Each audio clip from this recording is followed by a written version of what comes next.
Mais n'était-ce pas du bœuf?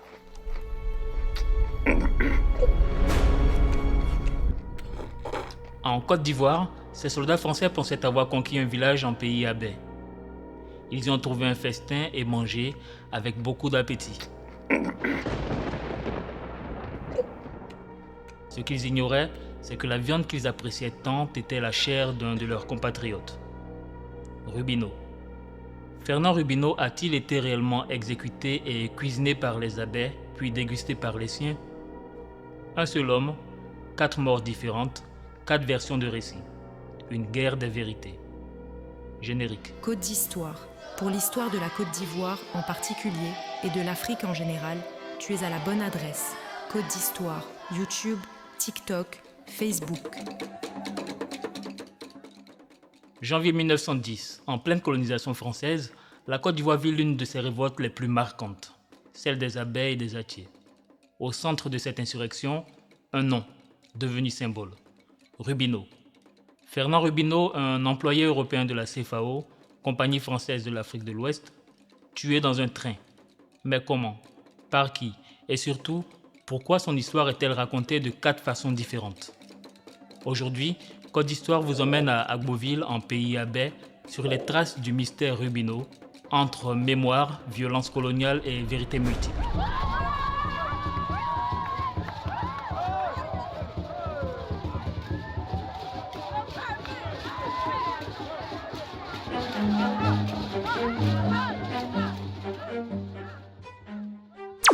Chapitre 1, le contexte colonial.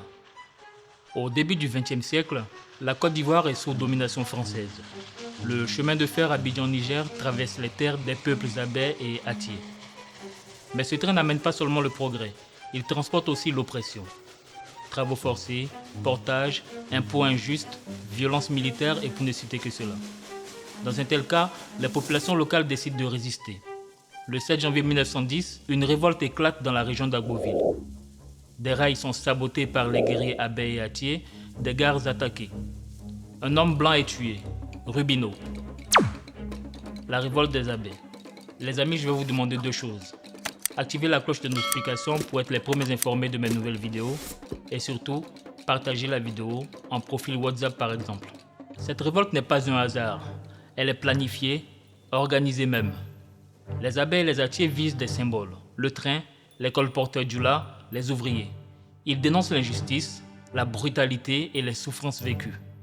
Bilan de cette journée, 574 révoltés tués selon l'administration coloniale, des centaines de blessés. Les mêmes sources françaises dénombrent de leur côté 21 soldats indigènes tués, dont 13 tirailleurs, 5 Européens blessés, dont 4 officiers et 66 tirailleurs blessés. Mais aussi environ 300 à 500 colporteurs Djoula assassinés par les insurgés. Dommage collatéral, sanctions pour leur collaboration et leur fidélité envers le français. Toujours est-il que le gouverneur général de l'AOF, William Ponty, évoque plus de 300 Sénégalais fidèles comme toujours, Djoula et travailleurs, égorgés et mutilés. Un seul Européen meurt ce jour-là, Rubino. Et pourtant, dans la presse occidentale, en dépit du millier de morts africains, c'est autour de Rubino que toute l'attention se cristallise. Aujourd'hui d'ailleurs, une gare ferroviaire porte son nom sur la ligne Abidjan-Niger, RAN, devenue aujourd'hui Sitaraï. Vous la trouverez au kilomètre 101, proche de l'endroit où les événements se sont déroulés.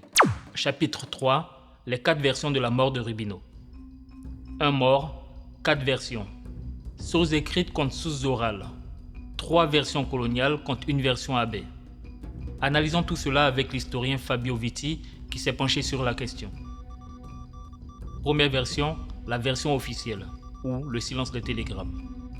La première version, la plus sobre voire la plus censurée, est celle des autorités coloniales. Dans un télégramme envoyé le 14 janvier 1910, le commandant Noguès informe le lieutenant-gouverneur Engoulevent, son supérieur, en ces termes. Le corps de Rubino a été retrouvé près des rails. Il a été tué de 2 balles, puis décapité. Sa tête a été retrouvée à quelques centaines de mètres, dans un village Abais. Il est ensuite enterré à Agboville. Fin du message. Le gouverneur de la colonie attend 4 jours avant de retransmettre la nouvelle à son supérieur, William Ponty, le même gouverneur général de l'Afrique occidentale française, siégeant à Dakar. Mais il n'y a toujours rien sur les circonstances, rien sur l'émotion et surtout, tout va bien, à en croire le télégramme suivant. Européen tué 7 janvier dans train descendant et Rubino. Agent CFAO, corps retrouvé par Nogues et inhumé à Gboville. Tout va bien à Gboville. Boudette, Lieutenant blessé par les insurgés, état satisfaisant. Nogues descend vers Abidjan en châtiant rebelles avec succès. l'objectif est clair. Rassurer Dakar, rassurer Paris. Cette version est un rapport, il ne faut pas l'oublier, un document administratif. Elle est brève, elle dit le minimum. Elle évite de poser des questions. Rien n'est dit sur les circonstances exactes. Silence gêné ou volonté d'éviter un scandale.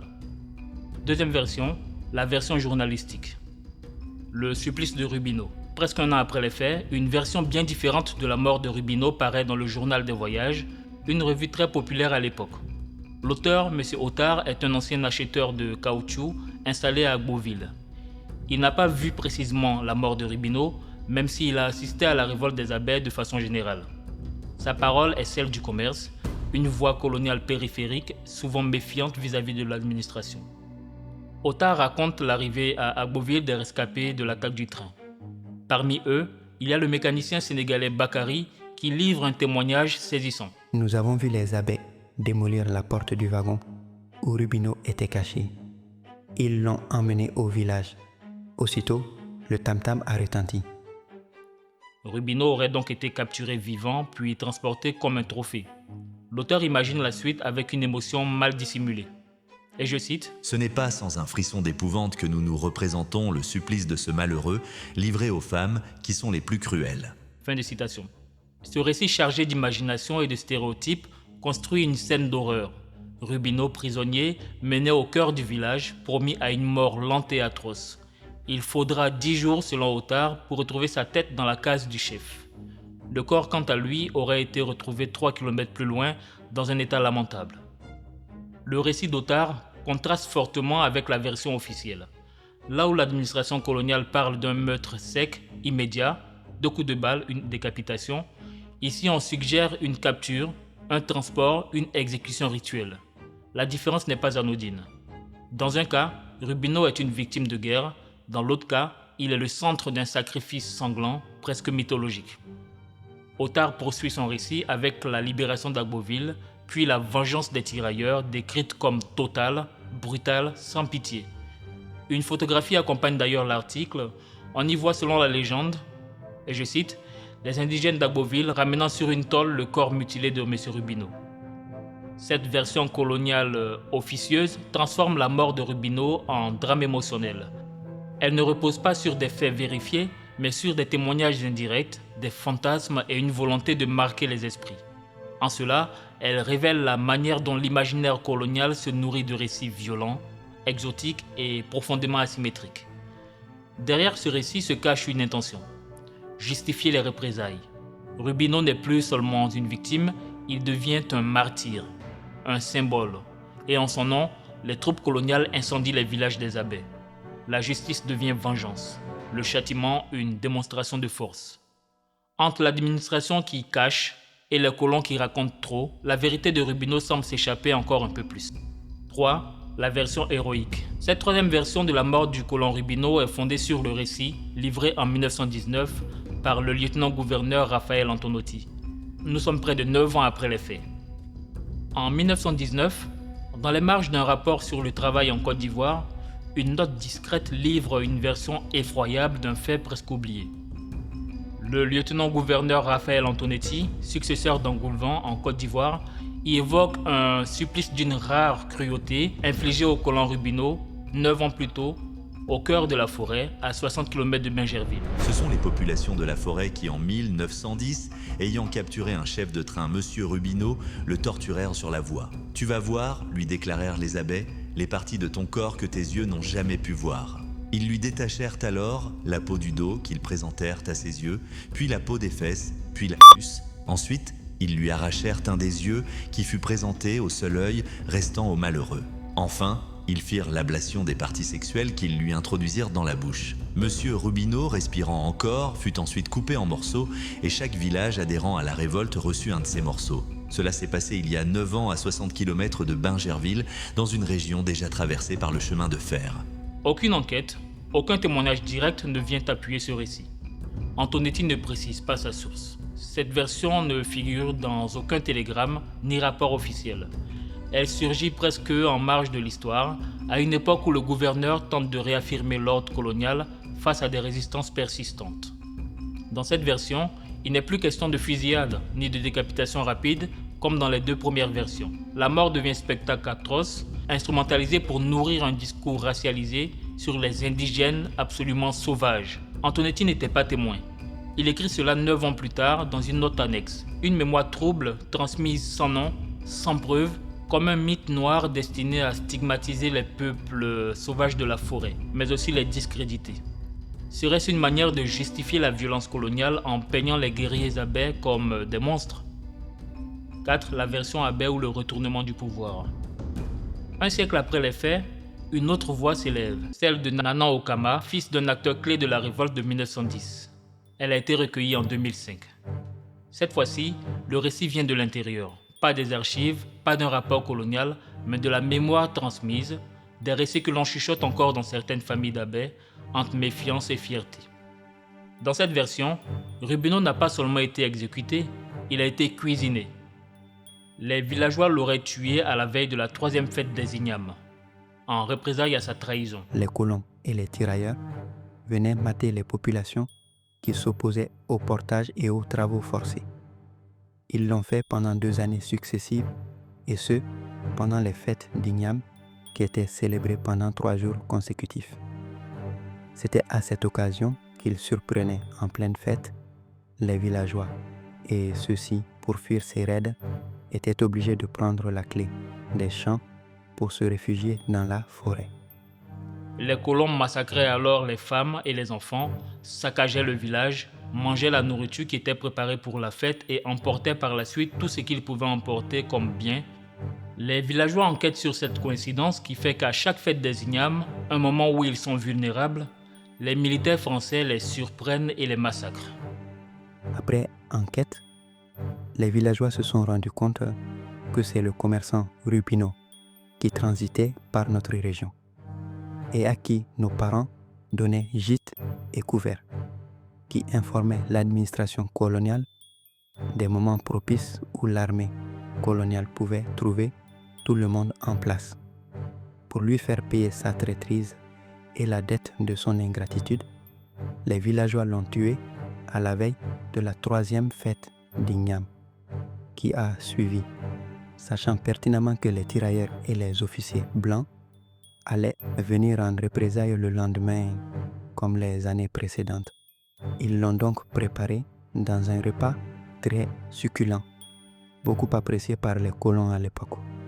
Cela fait, ils désertèrent le village, sachant que les tirailleurs ne tarderaient pas à venir piller ce qu'ils croyaient être un repas abandonné. Nana Okama poursuit. Comme il fallait s'y attendre, ils ont débarqué le lendemain et les villageois ont naturellement pris la fuite.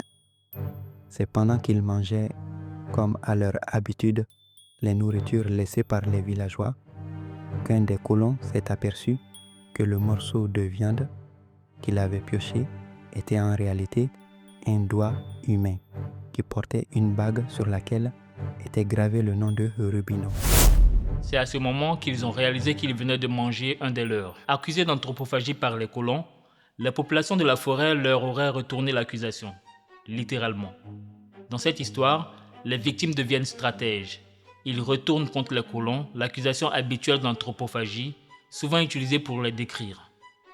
Ceci explique-t-il cela? Je veux dire, est-ce que c'est par honte de s'être fait berner par des sauvages que les récits précédents des colons refusent de faire la lumière sur cet événement?